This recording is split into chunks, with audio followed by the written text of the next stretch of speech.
Good morning, grade fives. Welcome to another English lesson with me, Miss Quinn. It's Monday. Can you believe it? These days are flying by. I hope that you had a really great weekend, that you are sleeping well, that you are happy, that you are healthy, and more importantly, that you are staying indoors. So I hope that you're all doing well. This lesson is brought to you by WorksheetCloud. And remember, please email questions, anything that you might have, to grade5@worksheetcloud.com. Okay, let's start today's lesson. Starting Monday off with a bang. We are going to be looking at prepositions. Now, what a mouthful of a word. Please make sure that you practice spelling this word. I'm very strict on spelling. You can ask any of the kids that I teach. I am very strict on spelling. So please, prepositions. Now, this particular word, there's a clue in this word about what it actually is about. If you have a look at this word, position, what do you think that means? Think about it. Right, so we are going to look at exactly what is a preposition. We are going to look at what can prepositions tell you about certain sentences. We are going to do a short preposition activity. Then we're going to look at what is a preposition phrase. And then we are going to practice looking at preposition phrases. So let's begin. Prepositions. Prepositions. It's quite a mouthful. Try and say that 20 times. I'm not going to try it because I'm probably going to stumble over my words. But try it just for something for fun. Maybe it'll help you remember to spell it. Prepositions. Anyways, okay.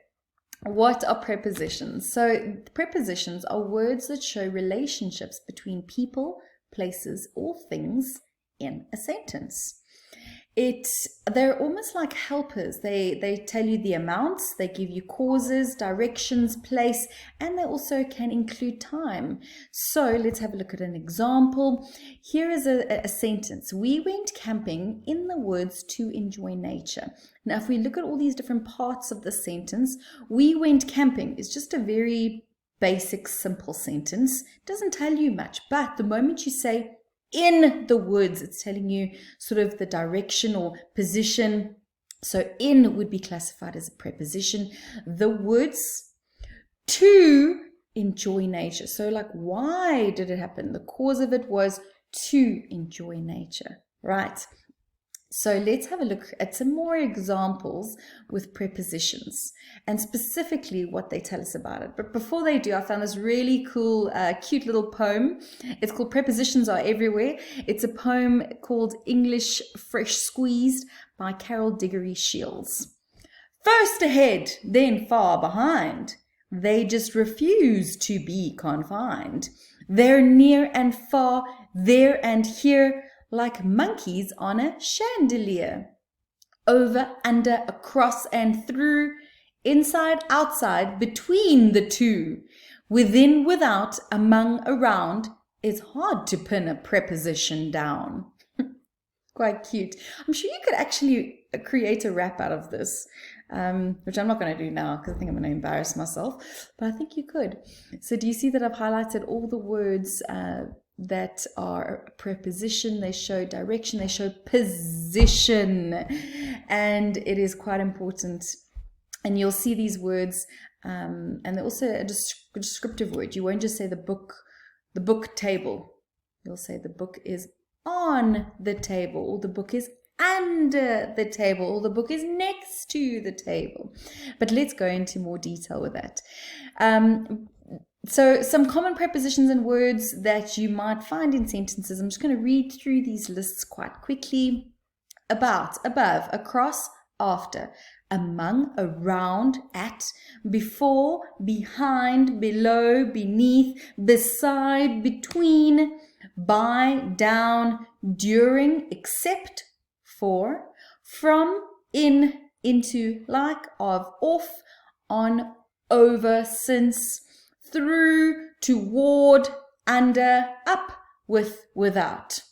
So those are just some common prepositions that you might see. So what can prepositions tell you? So firstly, it can tell you where a thing is in relation to something else. So for example, the juicy red apple was on the book. So specifically, it tells us the location.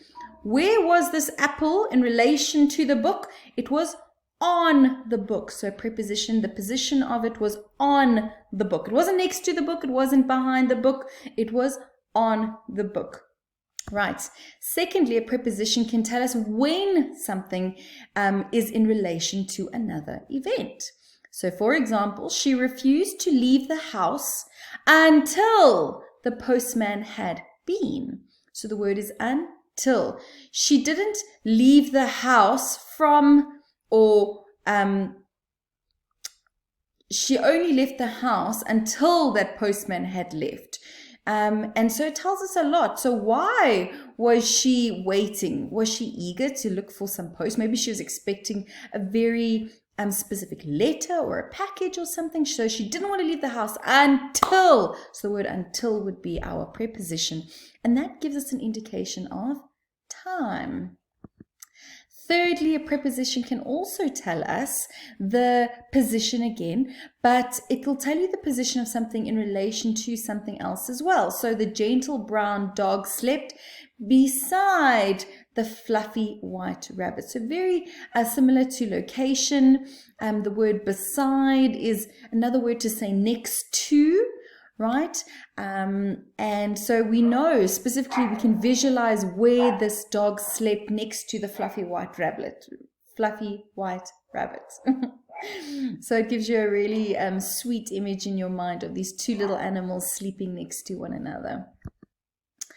So you can sometimes also begin a sentence with a preposition as well.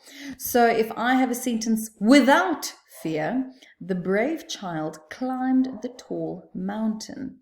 So without would be our preposition. Under the four-poster bed, the lazy cat was having a snooze.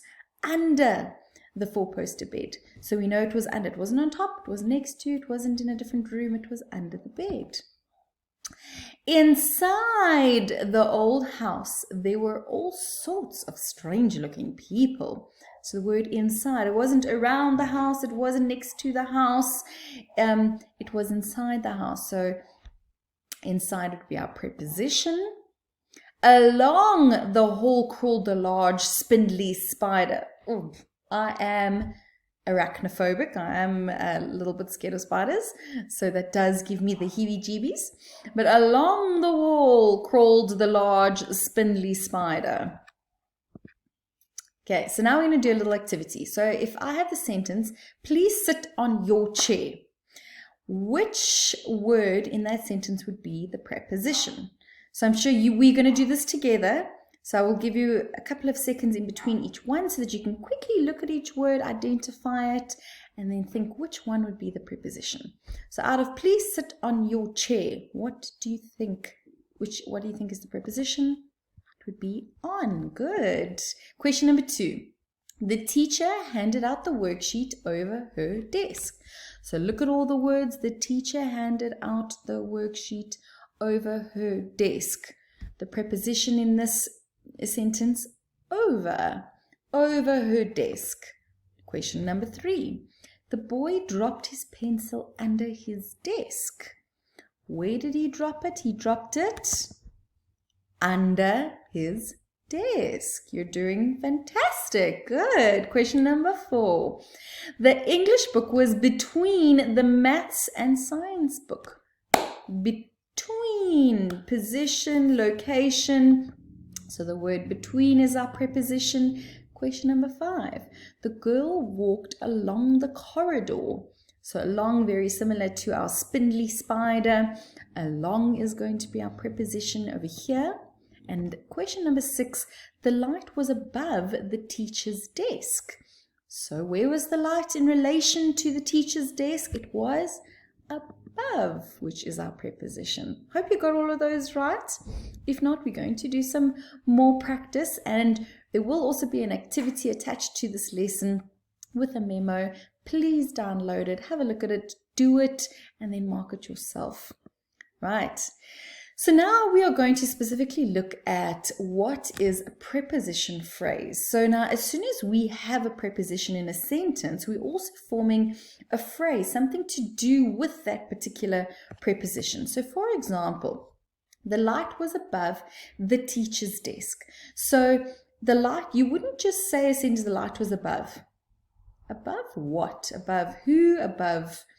And so to end off that preposition of the word above the teacher's desk would be part of the phrase that is attached to that preposition, right? So it's almost like the two go hand in hand. It's the attachment of that preposition. So above the teacher's desk would be our preposition phrase.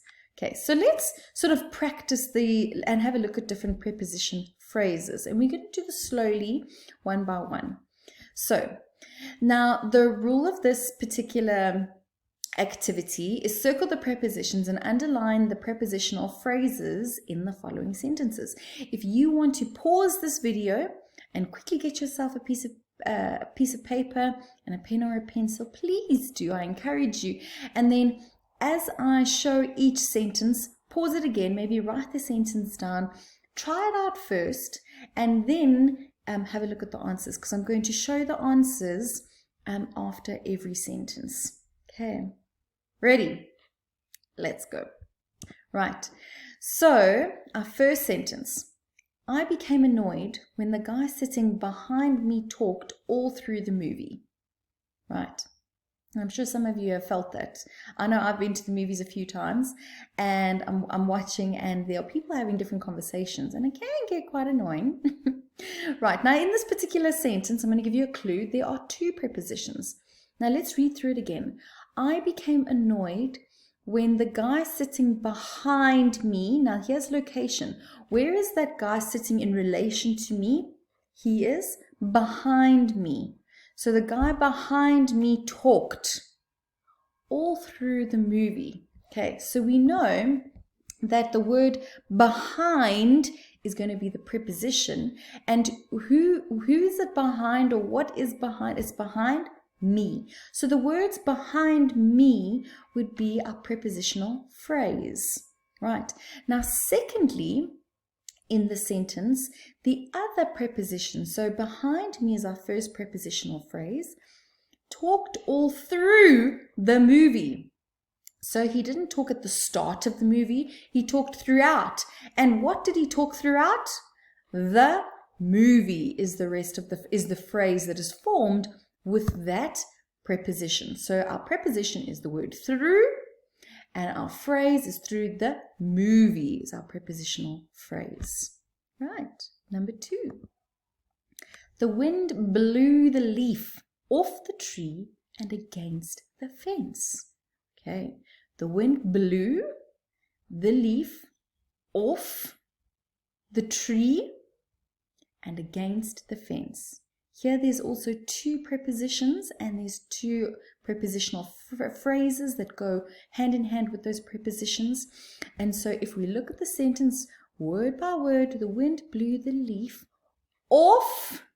So that tells us what is happening. It's now off the tree position. That leaf is now gone. So it is off. And what is it off? It is off the tree. So again, off is going to be our preposition, and our prepositional phrase is off the tree. It goes hand in hand with that word off. Secondly, this word against shows position, and against the fence. It wasn't over the fence, it wasn't under, it was pressed up against the fence. What was it pressed up? Against the fence. So there is our second preposition, and to go with that preposition is our prepositional phrase, against the fence. Right, number 3. My pea rolled under the table, across the floor, and out the door. Okay, so this is a cute sentence, but there are quite a few different prepositions because, again, what is awesome about the English language is that you are picturing this little pea, whether it's animated or not. It's busy rolling. It goes across the table under the table, across the floor, and out the door. That P's got some speed. So it allows you to sort of picture this P in your head. And without prepositions, it doesn't give us a proper visualization or a proper image in our mind. Where is this P going? You can't just, if I just said, the P left my plate. Okay, but then where did it go? Or the P is gone. The P is gone. Okay, but how did the P go? So the P left because it first rolled under the table. So under is our preposition. Where did it roll under? The table is our phrase, prepositional phrase. And then what's next? It went across the floor. So across is going to be our preposition. Across what? The floor. And thirdly, it went out the door. Where did it go out? The door. Right. And number 4, in the past, I have had troubles sleeping at night. Okay, so this one, there's 2 prepositions in the sentence, and this brings me back to how a preposition can start a sentence. So if I say in the past, that word in is also considered a preposition. We don't say, if we talk about the past, we can talk about the past in various different forms and contexts. But if I say in the past, the word in is going to be our preposition. And what are we talking about when we say in? In the past. So our preposition is the word in. Prepositional phrase is the past, in the past. And then the rest of the sentence says, I have had trouble sleeping at night. And so our second preposition is at. So you don't, if it said during the night, so during would be another beautiful preposition we could use. But in this sentence, our preposition is at, and our prepositional phrase at night. Right. So boys and girls, this is just some examples of prepositions and prepositional phrases. That brings us to the end of our grade 5 English lesson for today.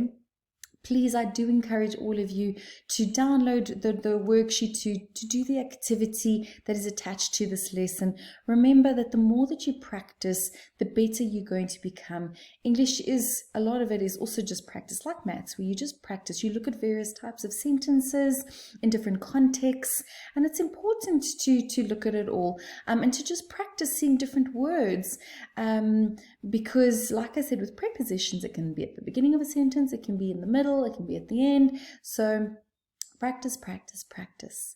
I hope that you have enjoyed this lesson, that you've learned lots, and I hope to see you all tomorrow for another English lesson. Remember, this week we are ready to learn. We're excited. It's a new week. It's going to be filled with challenges, but remember, challenges in life are there to test us and to also equip us with skills and for us to learn, right? To try and overcome these challenges and to learn a lot along the way. Have a wonderful Monday. Hakuna Matata.